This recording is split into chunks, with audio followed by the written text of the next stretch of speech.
د بګرام هوایي اډې امریکا ته د سپارلو ادعا او تر شا یې پټ رازونه. ټول حقیقت په همدې ویډیو کې وګورئ. سلام، ستړي مشئ. په سر کې یادونه کوو که مو چینل نه وي سبسکرایب کړی، د تازه او مهمو خبرونو لپاره افغان پلس چینل در سره سبسکرایب کړئ.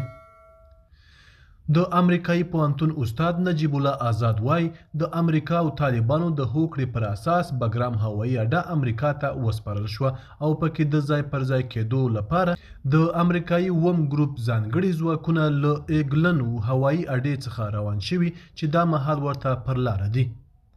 نوموړی ادعا کوي چې سمدستي شاوخوا 1400 دغه ځواکونه به په بګرام کې د ځای پر ځای کېدو لپاره روان شوي دي.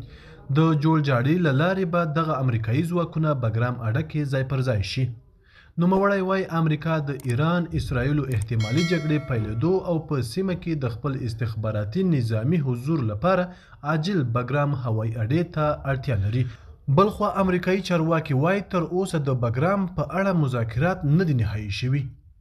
سره له دې چې په امریکا کې میشت د پوهنتون استاد نجیب الله آزاد ادعا کوي چې د بګرام پر سر د امریکا او طالبانو مذاکرات نهایي شوي او امریکایي ځواکونه بګرام ته په رسیدو دي، خو په خپله امریکایي چارواکي او پخوانی افغان جنرال دغه ادعاوې ردوي.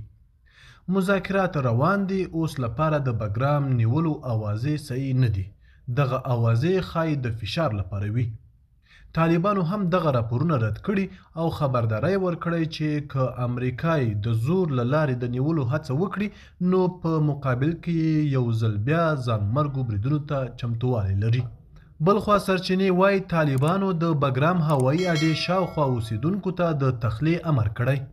له پروان ولایت څخه لږ تر لږه 3 ځایي سرچینو آمو ته ویلي چې طالبانو د بګرام هوایي اډې شاوخوا اوسیدونکو ته ویلي چې تر یوې میاشتې پورې خپل کورونه پرېږدي.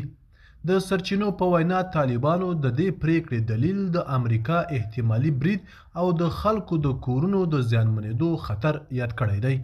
دوی زیاتوي چې طالبانو دا حکم یوه اونۍ مخکې صادر کړی او خلکو ته یې د یوې میاشتې مهلت ټاکلی دی.